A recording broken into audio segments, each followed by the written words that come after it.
Selamat datang. Pada kali ini kita akan memberikan latihan soal PAT, SAT atau UKK mata pelajaran Pendidikan Pancasila kelas 5 SD TMI semester 2 ya, kurikulum mereka tahun 2025 dan kunci jawabannya. Oke, dan untuk latihan soal PAT, SAT, UKK mata pelajaran lainnya, silakan cek di bagian deskripsi ya, link videonya sudah ada ya. Dan mari kita mulai latihannya.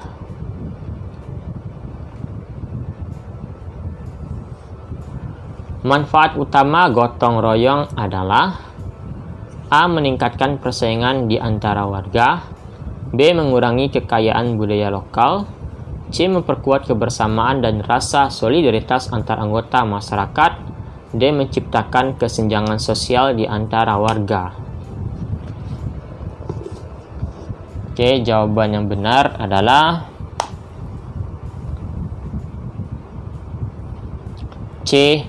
Memperkuat kebersamaan dan rasa solidaritas antar anggota masyarakat ya. C jawabannya.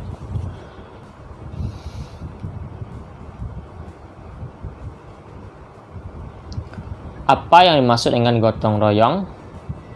A. Tradisi masyarakat Indonesia untuk berkumpul dan makan bersama. B. Kerjasama bersama untuk melakukan sesuatu demi kepentingan bersama. C. Pertukaran barang antar tetangga di lingkungan sekitar. D. Acara mengadakan pesta dalam rangka mempererat hubungan. Oke, jawaban yang benar adalah B ya, kerjasama bersama untuk melakukan sesuatu demi kepentingan bersama.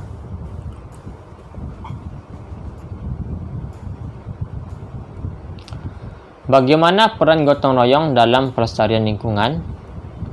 A. Dapat mengakibatkan peningkatan polusi lingkungan. B. Membantu dalam membersihkan sampah dan menjaga kebersihan lingkungan. C. Menyebabkan kerusakan lingkungan akibat aktivitas manusia yang berlebihan. D. Tidak memiliki kaitan dengan upaya pelestarian lingkungan. Oke, jawaban yang benar adalah B ya, membantu dalam membersihkan sampah dan menjaga kebersihan lingkungan ya. B jawabannya.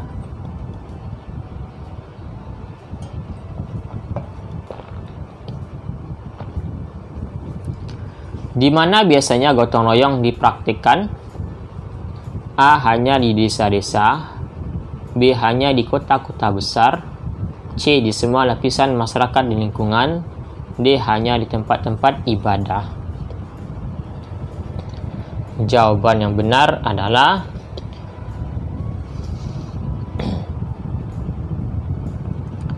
C. Di semua lapisan masyarakat dan lingkungan ya. C jawabannya.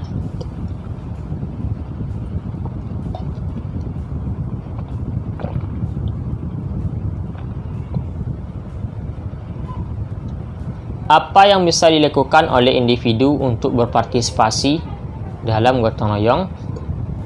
A. Menunggu instruksi dari pemerintah setempat. B. Tidak melakukan apa-apa karena merasa tidak memiliki peran dalam masyarakat. C. Membantu tetangga dalam kegiatan sehari-hari seperti membersihkan lingkungan atau membantu saat bencana. D. Menghindari interaksi sosial dengan tetangga dan lingkungan sekitar. Jawaban yang benar adalah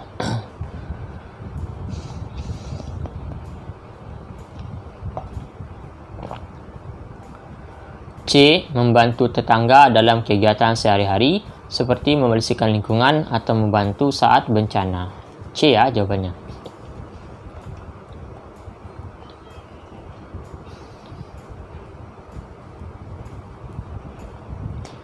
Bentuk negara Indonesia adalah A. Negara demokrat. B. Negara Pancasila.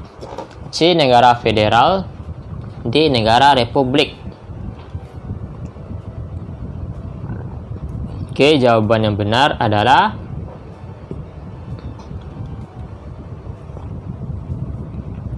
D. Negara republik jawabannya.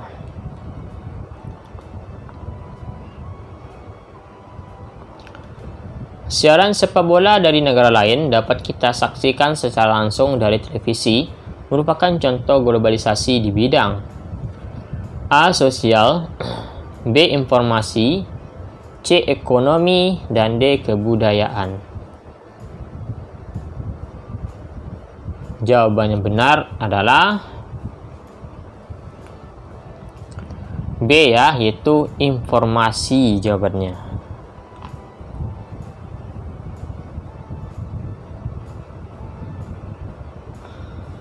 Budaya asing yang masuk ke Indonesia seharusnya A. Ditiru semuanya, B. Ditiru yang modern, C. Ditiru yang baiknya, D. Ditiru yang jeleknya.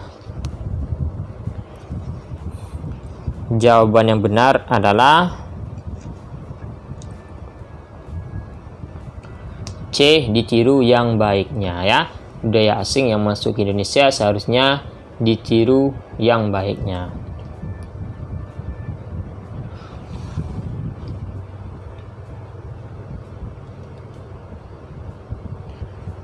Untuk memperkaya kebudayaan nasional, kita boleh menerima kebudayaan asing yang akan masuk ke Indonesia antara lain untuk A. Menarik dan mudah dipadukan, B. Disesuaikan dengan budaya daerah, C. Sesuai dengan kepribadian bangsa, D. Sesuai dengan moral suatu daerah.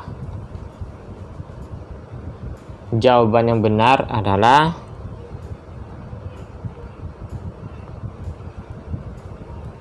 C ya, sesuai dengan kepribadian bangsa ya. C ya jawabannya.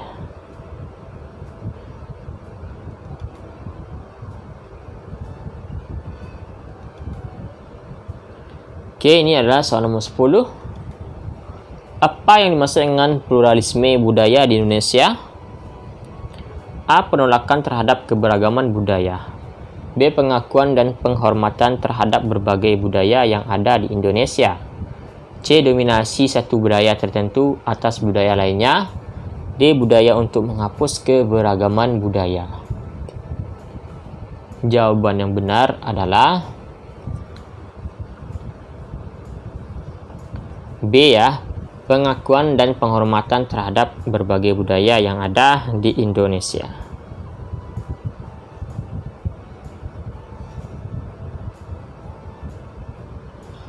Berikut yang termasuk salah satu contoh keberagaman sosial di Indonesia adalah A. Keseragaman adat istiadat di seluruh wilayah Indonesia, B. Kekurangan interaksi sosial antar masyarakat, C. Beragamnya suku bangsa, agama, dan bahasa, D. Dominasi satu kelompok etnis dalam semua aspek kehidupan. Jawaban yang benar adalah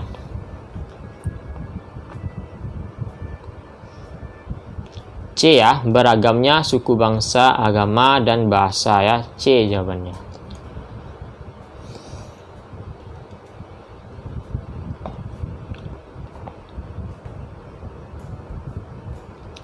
Mengapa keberagaman sosial dan budaya di Indonesia dinilai sebagai kekayaan? A. Karena keberagaman menyebabkan konflik dan ketegangan antar masyarakat.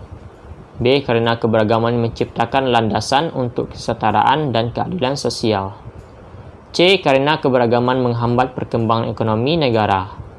D. Karena keberagaman hanya menimbulkan perpecahan di antara masyarakat. C. Jawaban yang benar adalah B. Karena keberagaman menciptakan landasan untuk kesetaraan dan keadilan sosial.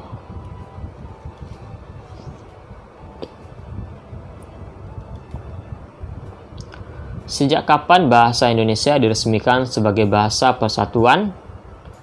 A. Sejak Indonesia merdeka. B. Sejak Majapahit berkuasa. C. Sejak Soekarno memimpin negara Indonesia. D. Sejak Sumpah Pemuda diikrarkan pada 1928. Jawaban yang benar adalah D. Sejak Sumpah Pemuda diikrarkan pada tahun 1928 ya. D jawabannya.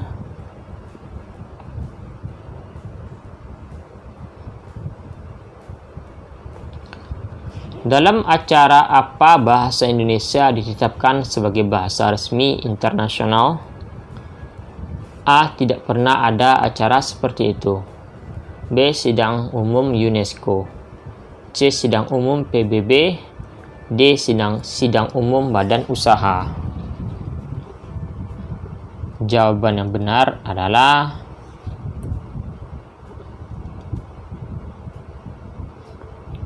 B. Sidang umum UNESCO ya. B jawabannya.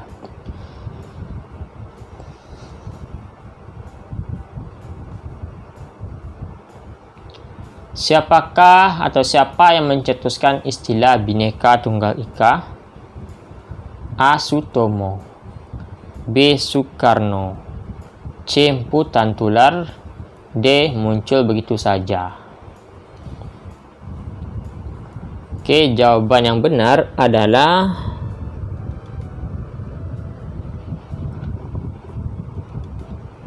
C ya, Mpu Tantular jawabannya ya.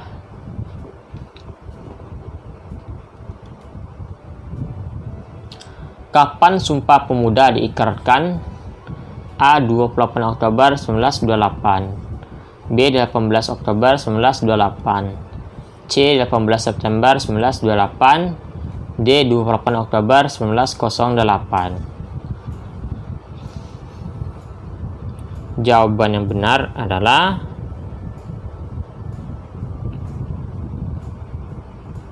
A. 28 Oktober 1928 ya. A jawabannya.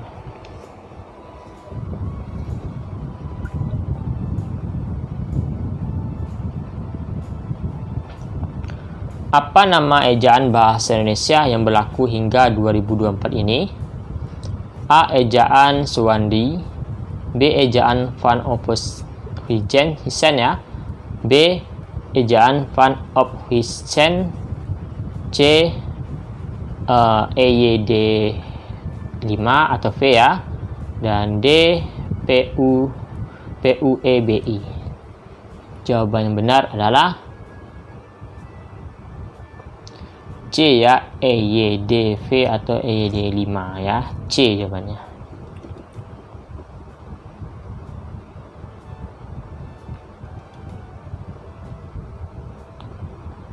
Bahasa apa yang menjadi referensi pengusulan diberlakukannya bahasa Indonesia sebagai bahasa resmi?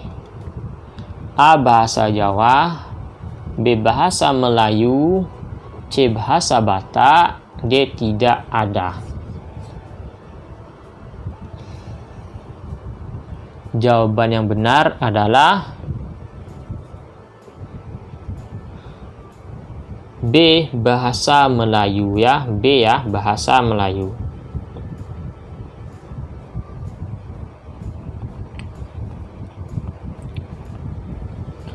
Berikut yang bukan termasuk isi Sumpah Pemuda adalah A. Kami putra-putri Indonesia mengaku bertumpah darah. Yang satu, tanah Indonesia. B. Kami putra-putri Indonesia mengaku berbangsa. Yang satu, bangsa Indonesia. C. Kami putra-putri Indonesia menjunjung bahasa persatuan bahasa Indonesia. D. Kami putra-putri Indonesia mengaku sebagai bagian dari negara Hindia Belanda.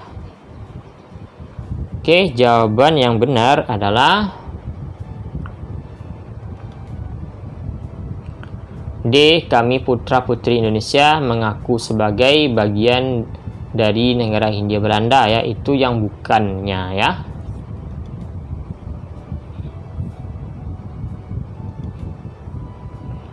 Berikut yang bukan termasuk butir-butir sila Pancasila ketiga adalah A. Mampu menempatkan persatuan, kesatuan, serta kepentingan dan keselamatan bangsa dan negara sebagai kepentingan bersama di atas kepentingan pribadi atau golongan. B. Sanggup dan rela berkorban untuk kepentingan negara dan bangsa apabila diperlukan. C. Mengembangkan rasa cinta kepada tanah air dan bangsa. D. Mengakui dan memperlakukan manusia sesuai dengan harkat dan martabatnya sebagai makhluk Tuhan yang Maha Esa. Oke, jawaban yang benar adalah D ya, mengakui dan memperlakukan manusia sesuai dengan harkat dan martabatnya sebagai makhluk Tuhan yang Maha Esa.